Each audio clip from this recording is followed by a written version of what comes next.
जिस तरह जीवन एक सत्य है, ठीक प्रत्येक व्यक्ति को ये भी भली भांति पता है कि मृत्यु भी एक ऐसा सत्य है जिसे कभी बदला नहीं जा सकता।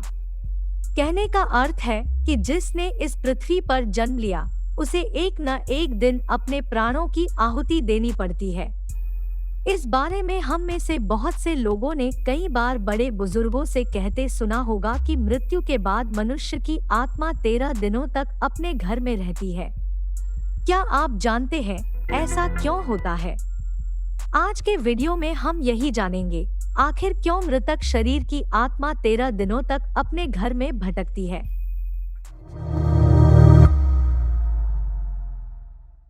आपको बता दें कि गरुड़ पुराण में जन्म से लेकर मृत्यु बारे में विस्तार से बताया गया है। जब किसी व्यक्ति की मृत्यु होती है तो यमराज के यमदूत उसे अपने साथ यमलोक ले जाते हैं। यहाँ उसके अच्छे और बुरे कर्मों का हिसाब होता है और फिर 24 घंटे के अंदर यमदूत उस प्राणी की आत्मा को वापस घर छोड़ जाते हैं। यमदूत के द्वारा आत्मा को वापस छोड़ जाने के बाद मृतक की आत्मा अपने परिजनों के बीच भटकती रहती है और अपने परिजनों को पुकारती रहती है, लेकिन उसकी आवाज को कोई नहीं सुन पाता।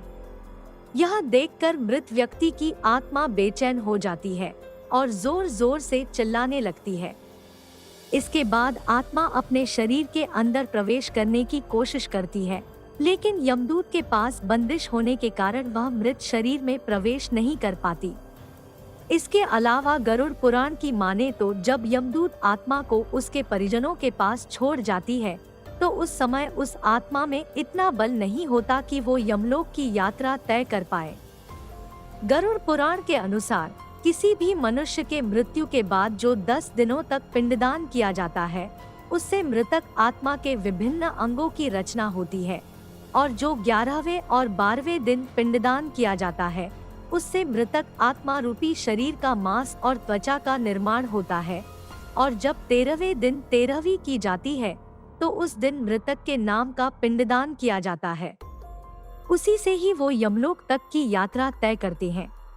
अर्थात मृत्यु के बाद मृतक के नाम का जो पिंडदान किया जाता है, उसी से ही आत्मा को मृत लोक से यमलोक तक यात्रा करने का बल मिलता है।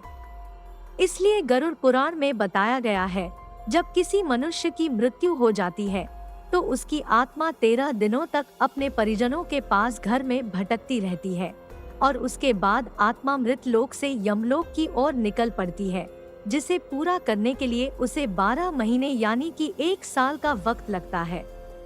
इतना ही नहीं, मान्यता के अनुसार 13 दिनों तक मृतक के नाम का किया गया पिंडदान उसके 1 वर्ष के भोजन के समान होता है।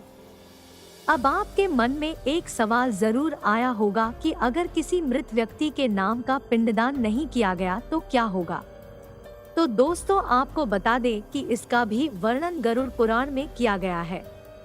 जिस मृतक व्यक्ति का पिंडदान नहीं किया जाता है, यमदूत उसे 13वें दिन जबरदस्ती घसीटते हुए यमलोक की ओर ले जाते हैं और मृतक व्यक्ति की आत्मा को इस दौरान काफी कष्ट उठाना पड़ता है। इसलिए हिंदू धर्म में मनुष्य की मृत्यु के बाद 13 दिनों तक पिंडदान करना आवश्यक माना गया है।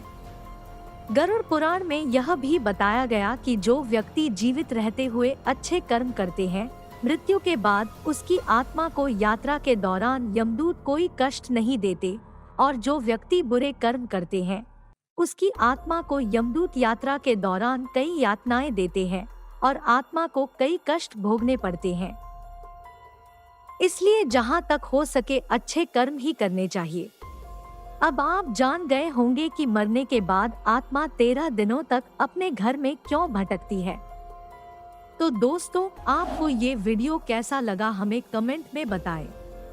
अगर वीडियो अच्छा लगा हो तो वीडियो को लाइक और शेयर कर दे और हमारे चैनल द राइज ज्ञान को सब्सक्राइब करके बेल आइकॉन को दबा दे। आज के लिए बस इतना ही, मिलते हैं एक और नई वीडियो में।